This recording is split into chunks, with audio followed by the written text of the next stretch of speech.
వివాహం ఆలస్యం, నిరుద్యోగం, ఉద్యోగ సమస్యలు, ఆర్థిక సమస్యలు, నరదృష్టి, వ్యాపారాభివృద్ధి కొరకు ఈ ఆలయాన్ని సందర్శించండి. శనీశ్వర దేవాలయం road number 3, Dwarakanagar main road, Munaganuru, Hayath Nagar, Hyderabad, Telangana.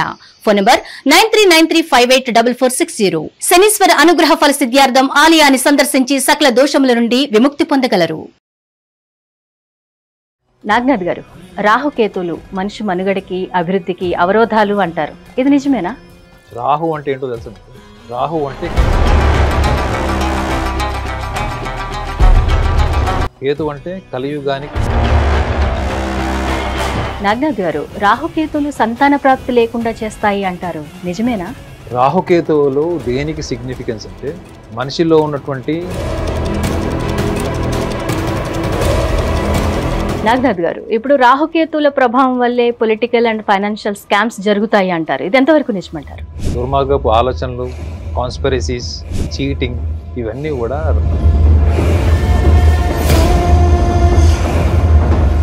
రాజకీయ హోదా, ఆధ్యాత్మికత, మోక్షము, వైరాగ్యము ఇలాంటివన్నీ కూడా రాహుకేతు వల్లే సంభవిస్తాయంటారా? అనుభవం ఉన్న ఏ జ్యోతిష్యుడని అడగదు, కానీ రాహుకేతువుల యొక్క ప్రభావం మనిషి జీవితంలో. కేతువు వల్ల ఏంటంటే అదే వ్యవహార శైలిని అధిగమించలేక, గెలవలేక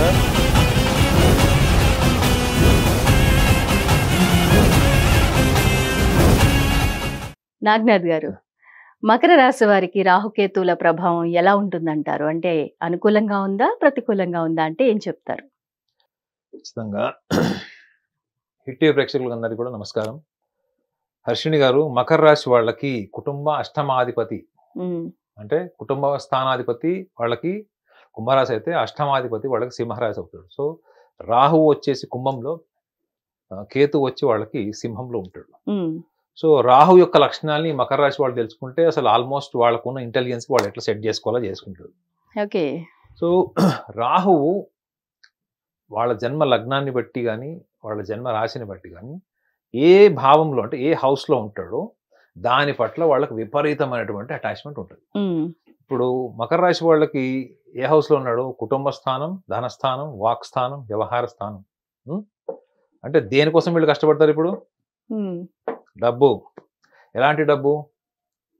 100 కోట్లు, 1000 కోట్లు, 1,00,000 కోట్లు. There is no limit, there is no limit, there is no numerical calculation. అంటే మకర రాశి వాళ్ళు, నేను ఎప్పుడు చెప్తాను, వాళ్ళు బాగా సంపన్నులుగా ఉన్నా, చాలా కఠినమైనటువంటి దారిద్ర్యం అనుభవిస్తున్నా వాళ్ళు కాంప్రమైజ్ కాకుండా ఉంటారు మేడం. నాకు ఒక రకంగా నచ్చుతుంది కూడా. అంటే వాళ్ళు మన పరిస్థితి బాగోలేదు కదా అని చెప్పేసి వాళ్ళ ఆలోచన విధానం, వాళ్ళ సిద్ధాంతాలను మార్చుకోరు. ఎప్పటికైనా మనం ఆ శిఖరం ఎక్కాల్సిందే, ఎక్కుతాము అనేటువంటి పట్టుదలతోనే ఉంటారు. వీళ్ళకి అందుకే లైఫ్లో లేట్ సక్సెస్ వచ్చినా కానీ ఎఫెక్టివ్ సక్సెస్ వస్తుంది, అంటే వెరీ పవర్ఫుల్ సక్సెస్ వస్తుంది వీళ్ళకి, మకర రాశి వాళ్ళకి. ఎందుకు అంటే డిటర్మినేషన్. వీళ్ళకి ఇంటెలిజెన్స్ కన్నా ప్లానింగ్ బాగుంటుంది. At the same time temperamental issues ఉంటాయి వీళ్ళకి. ఎప్పటికప్పుడు కోపం వస్తే అభిప్రాయాలు మార్చేసుకోవడం, కొంచెం చిన్నపిల్లలాగా బిహేవ్ చేయడం ఉంటుంది. కానీ పట్టుదల ఎంత భయంకరమైన పట్టుదల ఉంటుందంటే అది ప్రపంచం అంతా వచ్చి కదిలించిన వాళ్ళు వాళ్ళ సిద్ధాంతం మార్చారు. వాళ్ళ అవసరమైతే ఒక బ్యాడ్ ఎక్స్పీరియన్స్ నుంచి నేర్చుకుంటారు తప్ప వాళ్ళ చేసేటువంటి కర్మలు, వాళ్ళ యాక్షన్స్ని వాళ్ళు ఆపుకోరు. ఎవరో చెప్పారు, ఎవరో శాసించారని ఆపుకోరు వాళ్ళు. వీళ్ళు లొంగేది ఒక్కదానికి, దేనికి చెప్పండి? ప్రేమకి. ఎవరు ఉన్నట్టున్నారు మీకు సరౌండింగ్ లో? చీకట్లో బాణం వేసాను, తగిలేసింది. ఓకే. అంటే నిజమే, మకర రాశి వాళ్ళకి కావాల్సింది ప్రేమనే. వాళ్ళు కొట్లాడినా, యుద్ధాలు చేసినా, ఏం చేసినా మర్మం ఏంటి? ప్రేమ. చాలాసార్లు చెప్పాను ఈ విషయం. అయితే వీళ్ళకి రాహువు వీళ్ళకి అనుకూలమా, ప్రతికూలమా? రాహువు ఇందులో వీళ్ళకి అనుకూలమే కొంత. ఎప్పటి వరకు అనుకూలం అంటే ఫస్ట్ రాహు స్వభావం కూడా వీళ్ళకి తెలియాలి. రాహు అనేవాడు మీరు ఏ రాశిలో ఉంటే ఆ రాశికి సంబంధించిన అటాచ్మెంట్ ఇస్తే అటాచ్మెంట్తో ఉండి, and at the same time దాంట్లో మీరు చేసే ప్రయత్నాల్లో మీరు చెప్పుకున్నంత ప్రయత్నం మీరు చేయరు. మీరు చెప్పుకుంటున్నంత ప్రయత్నం మీరు చెయ్యరు. ఒకవేళ మీరు ప్రయత్నం చేసి కొంత ఫలితం వచ్చినా సంతృప్తి ఉండదు. లేదా మీరు సంపూర్ణంగా మీరు 100 కోట్లు అనుకుంటే 100 కోట్లు వచ్చినాయి, అయినా మీకు మీ ముఖంలో ఒక అసంతృప్తి, ఒక డిస్కంటెంట్మెంట్ ఎక్స్ప్రెషన్ ఉంటుంది.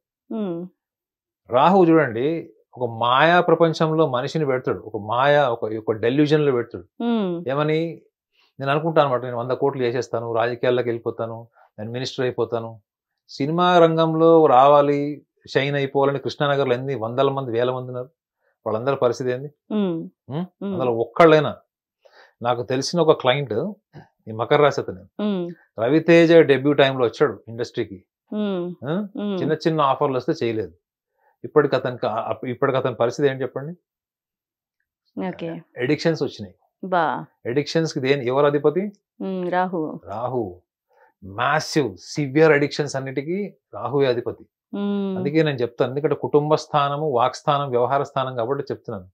నిజంగా మీ పిల్లల్లో ఎవరన్నా ఈ మకర రాశిలో పుట్టిన వాళ్ళు, వాళ్ళ జీవన విధానంలో కొత్తగా మార్పు వచ్చింది, వాళ్ళ సోషల్ సర్కిల్ మారింది, లేదా వాళ్ళ లైఫ్ స్టైల్లోనే చాలా మ్యాసివ్ చేంజెస్ వచ్చినాయంటే మీరు ఖచ్చితంగా అబ్జర్వ్ చేయండి.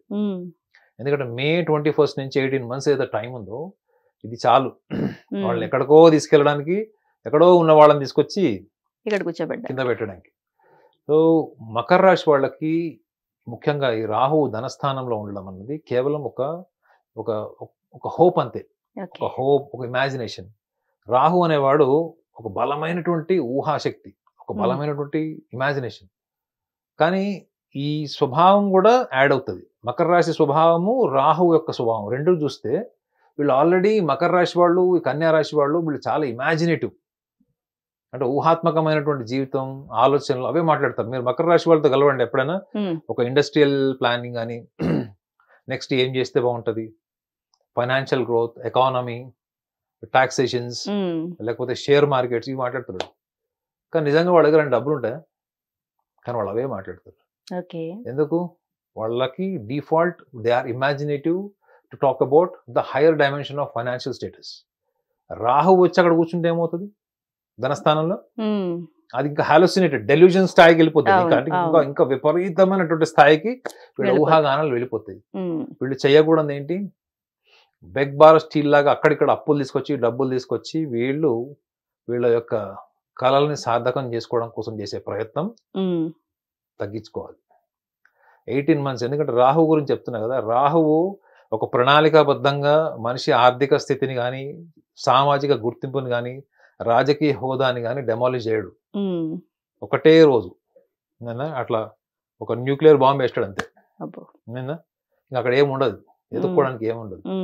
సో మకర రాశి వాళ్ళకి మెయిన్ ఇంకొక ఆస్పెక్ట్ కూడా ఏంటంటే, వీళ్ళకి అష్టమాధిపతి అయినటువంటి సింహరాశి, వీళ్ళకి అష్టమ భావాధిపతి అయినటువంటి సింహరాశిలో కేతు ఉంటాడు. సో వీళ్ళకి కుటుంబ స్థానం, ధనస్థానంతో పాటు అష్టమ భావం అంటే ఏంటి, లైఫ్ పార్ట్నర్. సో జీవిత భాగస్వామికి సంబంధించినటువంటి మనస్పర్ధలు, చిన్న చిన్న విషయాల్లో కూడా చాలా తీవ్రమైనటువంటి ఇష్యూస్ వచ్చేటువంటి అవకాశం ఉంటుంది. మీరు May 21 నుంచి చెక్ చేసుకొని చూడండి, వీళ్ళ ఫ్యామిలీ లైఫ్లో, ఫైనాన్షియల్ పొజిషన్స్లో విపరీతమైనటువంటి మార్పులు వచ్చి ఉంటాయి in terms of family and financial. Family అంటే వీళ్ళ పర్సనల్ జీవిత భాగస్వామి. ఈవెన్ మీకు ఇది కూడా అయ్యిండొచ్చు ఏంటి, మీ లైఫ్ పార్ట్నర్ సెలెక్షన్ కూడా అయ్యిండొచ్చు, అంటే లవ్ ప్లాట్ఫామ్లో ఉన్నవాడు కూడా కావచ్చు. సో రాహువు యొక్క స్థితి ఏంటంటే, వీళ్ళకి రాజకీయాల్లో ఉన్నారనుకోండి మకర రాశి వాళ్ళు, అన్ఎక్స్పెక్టెడ్ పొజిషన్ వస్తుంది, అన్ఎక్స్పెక్టెడ్ పొజిషన్ వస్తుంది. అదేంటి, ఇది హోదాకు సంబంధించింది, డబ్బుకు సంబంధించింది కాదు. Got my point? లేదా మీరు ఒక గవర్నమెంట్ అఫీషియల్, మీరు ప్రమోషన్ ఆగిపోయింది, ఒక డైరెక్టర్ హోదాకు వెళ్ళాలి, it is the right time. So but it is a very bad time in terms of investing money with huge investments into business. అదే మీరు స్మాల్ స్కేల్, ఇప్పుడు మీరు అంటారు మన దగ్గర పావు బజ్జీ పెట్టుకున్న వాళ్ళు, మిరపకాయ బజ్జీలు ఉన్న వాళ్ళు, సెంటర్ చిన్న బిజినెస్ చేసుకునే వాళ్ళు, వాళ్ళకి ఇది ఎటువంటి పరిస్థితులు క్రియేట్ చేస్తుందంటే, వాళ్ళ రన్నింగ్ బిజినెస్ బాగుంటుంది. ఒకవేళ వాళ్ళు ₹1,00,000 ఇన్వెస్ట్మెంట్ తో నడిచే బిజినెస్ సడన్ గా 10 లక్షలు పెడితే మాత్రం మళ్ళా అది రాహు యొక్క ట్రాప్. అది మీరు తెలుసుకోవాల్సింది ఏంటంటే, మీరు ₹1,00,000 బిజినెస్ ని ఇంకో ₹1,00,000 ఎక్స్పాండ్ చేయొచ్చు ఇఫ్ యు ఆర్ గోయింగ్. అంటే మీరు ఒక సిస్టమాటిక్ గా మీరు డెవలప్ అవ్వడం వేరు, ఒకటేసారి మీరు బాంబ్లాస్ట్ చేసుకొని లైఫ్ లో సక్సెస్ కావాలనుకుంటే మాత్రం ఇట్స్ అబ్సల్యూట్లీ రాంగ్ టైం. 18 నెలలు వేసుకోండి, అంటే మే మాసం నుంచి మీరు 18 నెలలు వేసుకోండి. ఆల్రెడీ ఇప్పుడు అయిపోయినాయి, 6 months అయిపోయింది. సో కేతువు ఏం చేస్తాడంటే, వీళ్ళకి జీవిత భాగస్వామితోని అనవసరమైన మనస్పర్ధలు, విడిపోవడాలు, లేకపోతే ఆల్రెడీ కోర్టు కచేరీలు ఉన్నవి, లేకపోతే ఎక్స్‌ప్లాయిటేషన్, అంటే నువ్వు ఎవరితోనో తిరుగుతున్నావు. ఉమ్, ఎవరైనా కావచ్చు, భార్య కావచ్చు, భర్త కావచ్చు. ఉమ్, ఇటువంటి ఎక్స్‌ప్లాయిటేషన్స్‌కి కూడా ఇప్పుడు చాలా పాసిబిలిటీస్ ఉంటాయి. ఉమ్, సో మీరు ఈ టైంలో చేయకూడదంటూ ఏమైనా ఉంది అనుకుంటే మీరు సెకండ్ ఒపీనియన్, అంటే సెకండ్ థాట్‌కి వెళ్ళండి. అంటే మీరు ఇప్పుడు సడన్‌గా డైవోర్స్ తీసేసుకోవాలో లేకపోతే విడిపోవాలో అన్నది కాకుండా. ఎందుకంటే వీళ్ళు మకర రాశి వాళ్ళల్లో వాళ్ళు ఎంత సున్నితంగా, సాఫ్ట్‌గా మాట్లాడేటప్పుడు ఎప్పుడో ఒక స్మైల్ క్యారీ చేస్తారు. ఉమ్, మెత్తగా ఉన్నట్టు ఉంటారు. ఉమ్, కానీ వాళ్ళు నిర్ణయం తీసుకున్నప్పుడు వాళ్ళంత కఠోరమైనటువంటి మనస్తత్వం ఎవ్వరికి ఉండదు. They are um, very shrewd after taking decision. Um, నిర్ణయం తీసుకున్న తర్వాత నిర్దాక్షిణ్యంగా ఉండేటువంటి ఏకైక రాశి మకర రాశి. ఓకే. మళ్ళా మళ్ళా గతంలోకి వెళ్ళి అయ్యో పాపం అని వెనక్కి రావడం ఆ లక్షణాలు ఉండవు. ఉమ్, సో దానివల్ల వాళ్ళు రిఫ్లెక్ట్ కూడా గారు. అంటే అరే నేను తప్పు చేశానేమో, రైట్ చేశానేమో, రాంగ్ చేశాను. అప్పుడు అలా చేయాల్సి వచ్చింది, చేశాను, అయిపోయింది అంతే. ఉమ్, నెక్స్ట్ పార్ట్నర్ ఎవరు? ఓకే. మా సందులోకి ఐశ్వర్య వచ్చిందా లేదా అని చూసుకుంటారు. అర్థమైంది? సందులో వచ్చే ఐశ్వర్యం ఎదుగుతారు తప్ప ఆల్రెడీ వెళ్ళిపోయిన తమన్నా గురించి పట్టించుకోరు వాళ్ళు. అది ఒక రకంగా మంచిది కదా మేడం. అవును, లెట్ గో, అవును, అవును. Forget it. ఉమ్, సో వీళ్ళకి మెయిన్ సూచన ఏంటంటే వీళ్ళకి high investments um, they have to prevent. And ఇక్కడ same time impulsive decision to change the partner. Um, ఇవి రెండు వీళ్ళకి ఖచ్చితంగా లెసన్స్ అవుతాయి ఉమ్, 18 months కనుక వీళ్ళు అగ్రెసివ్గా వెళ్తే. Okay. And at the same time Rahu యొక్క డెల్యూజన్ ఏంటంటే social identity, social power, political power, speculations, వీటికి సంబంధించిన విషయాల్లో మాత్రం వీళ్ళకి మంచి పేరు వస్తుంది. నాగనాథ్ గారు, మరి వీరికి ఇచ్చే పరిహారాలు ఏంటి? అంటే రాహుకేతువులు వాళ్ళని ప్రసన్నం చేసుకోవాలి, మా లైఫ్ బాగుండాలి అనుకుంటే వీళ్ళు ఏం టిప్స్ పాటిస్తే బాగుంటుంది అంటారు? సర్వసాధారణంగా అందరూ పాటించేటువంటివి ఏంటి? రాహుకేతువుల టైంలో వాళ్ళు వాళ్ళ వాళ్ళ ముఖ్యంగా శ్రీకాళహస్తి వెళ్ళడము, లేకపోతే ఇంకెక్కడన్నా అర్చనలు, ఉమ్, పూజలు, హోమాలు ఇవన్నీ చేస్తారు. అవును. అవన్నీ చేసుకోండి, మీ ఉమ్, ఇష్టం. ఉమ్, ఎందుకంటే మీ దగ్గర డబ్బులు ఉన్నాయి, చేసుకోండి. ఉమ్, మొన్న ఒక ఆయన మకర రాశి ఆయన వాళ్ళ కొడుకుకి ఇలానే సర్పదోషం అని చెప్పి ప్రావిడెంట్ ఫండ్ లోన్ తీసుకొచ్చి ₹1,00,000 ఉమ్, ఏదో హోమం చేయించాడు, ఏదో వస్తుందని ఎవరో చెప్పారట. అది రాక ఉల్టా ఉన్న లక్ష అవకాశం రూపాయలు. కూడా ఉద్యోగం వచ్చేటువంటి ఆ కొడుకుకి ఉమ్, ఉద్యోగ అవకాశం కూడా పోయింది. అయ్యయ్యో. సో వాటిని నేను విమర్శించాను. ఎందుకంటే పరిహారం అన్నది వాళ్ళ యొక్క అవగాహన, ఉమ్, వాళ్ళ యొక్క అవగాహనని బట్టి, వాళ్ళ పరిపక్వతని బట్టి, మానసిక పరమైన పరిపక్వతని బట్టి ఉంటుంది. ఉమ్, కాబట్టి వాళ్ళ స్థాయికి వాళ్ళు అదే చేసుకుంటే వాళ్ళకి జీవితంలో మార్పు వస్తుంది, ఎదుగుతారు అనుకున్నప్పుడు దాన్ని మనం విమర్శించకూడదు. ఉమ్, వాళ్ళ స్థాయి అది, వాళ్ళ అండర్స్టాండింగ్ అది.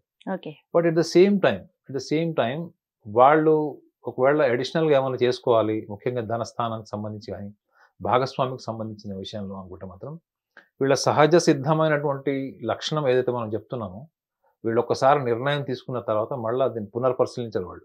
ఉమ్, ఎందుకు? అహం అహం, అహం అహం అంటే గర్వం కాదు, ఈగో. గర్వం కాదు. కాదు.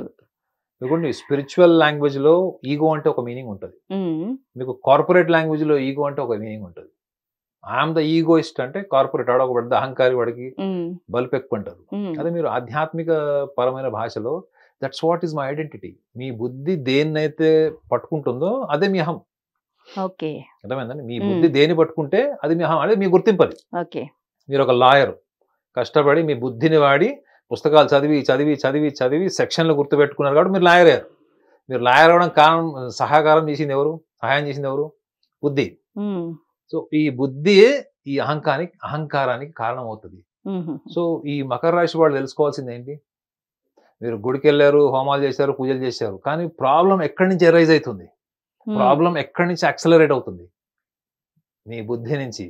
బికాస్ మీరు ఎక్కడున్నా కానీ యూ వాంట్ టు కాంకర్. మీరు ఎక్కడైనా ఆధిపత్యం ఉండాలి, మీ ప్రిన్సిపల్స్లో, మీ డిసిప్లిన్లో అందరు ఉండాలి. ఒకవేళ లేరనుకోండి, వాళ్ళని మీరు నిర్దాక్షిణ్యంగా కట్ చేసేస్తారు. రెండోది, మీ యొక్క మానసిక ఆర్థిక స్థాయి కన్నా తక్కువ ఉన్న వాళ్ళని మీరు ఎంటర్టైన్ చేస్తారు. మీకన్నా ఉన్నతమైన వాళ్ళని, మీకన్నా బాగా తెలివితేటలు ఉన్న వాళ్ళని అభినందిస్తారు, కానీ వాళ్ళని గ్రూప్లో పెట్టుకోరు. సో ఇదేంటిది? ఒక రకమైనటువంటి నిర్లిప్తత, ఒక రకమైనటువంటి కాంప్లెక్సిటీ. ఇది ఒక కాంప్లెక్స్ ఇది. సో ఈ లక్షణాలు ఏంటి? మూలాలు, బుద్ధిలో ఉన్నటువంటి మూలాలు. ఇప్పుడు మీరు చెప్పండి, ఈ మూలాలని వీళ్ళు పరిష్కరించుకోవాలా, వాటి మీద దృష్టి పెట్టాలా, లేకపోతే యాత్రలు తిరిగి తిరిగి తిరిగి ఈ ట్రావెల్ ఏజెన్సీస్ని మనం డెవలప్ చేయాలా, లేకపోతే అక్కడ ఉన్నటువంటి రాహువులు రెడీగా ఉంటారు మనకి ఇవన్నీ చేయించి మన జీవితంలో మార్పు వస్తాయన్నటువంటి. రాహు అంటే ఏంటి? మాయ, డెల్యూజన్. దీన్ని సంస్కరించుకోవాలని మీరు చెప్పండి. మూలాల్ని సరి చేసుకోవాలి. అవునా? ఆ మూలాలే జ్యోతిషం చెప్పిందండి. ఆ జ్యోతిషం చెప్పిన మూలాలు అదే. సో వీళ్ళు ఎప్పుడు మకర రాశి వాళ్ళు కోరుకునేది ఏంటంటే, ఒకటి power. They want the power. భోజనం లేకపోయినా పర్లేదు, డబ్బు లేకపోయినా పర్లేదు, అది నేను సంపాదిస్తాను. కానీ వచ్చిన పవర్ ని వీళ్ళు పోగొట్టుకోవడానికి ఇష్టపడరు. అందుకే చెప్పా కదా, రాజకీయ నాయకులకి ఇది మంచి టైం. ఇది 18 months is very good time. అర్థమైందా? అట్ ద సేమ్ టైం వీళ్ళకి ఫ్యామిలీ అండ్ బిజినెస్, సో ఇది కాంప్లికేటెడ్. సో నా సూచన ఏంటి, మీరు ఒక్కసారి, ఇది ఒక బుద్ధి అన్నది నాకు ఒకటి ఉంది, ఇది శాసిస్తుంది, నేను ఇంతకన్నా ఎక్కువ మానవత్వం ఉంది, నాకు ఎక్కువ లీడర్షిప్ క్వాలిటీస్ ఉన్నాయి, నేను ఆ లెవెల్కి ఆ డైరెక్షన్లోకి వెళ్ళడానికి నా ఇంటర్నల్ సాఫ్ట్వేర్ పనిచేస్తుందా, నా ఎక్స్టర్నల్ రిచువల్స్ పనిచేస్తున్నాయి అన్నది కనుక వీళ్ళు దృష్టిలో పెట్టుకుంటే ఈ 18 నెలలు ఈవెన్ కుటుంబం, ఆర్థిక పరిస్థితులు కూడా వీళ్ళకి మెరుగుపడతాయి. సూపర్, చాలా బాగా చెప్పారండి. Thank you very much Naganath గారు.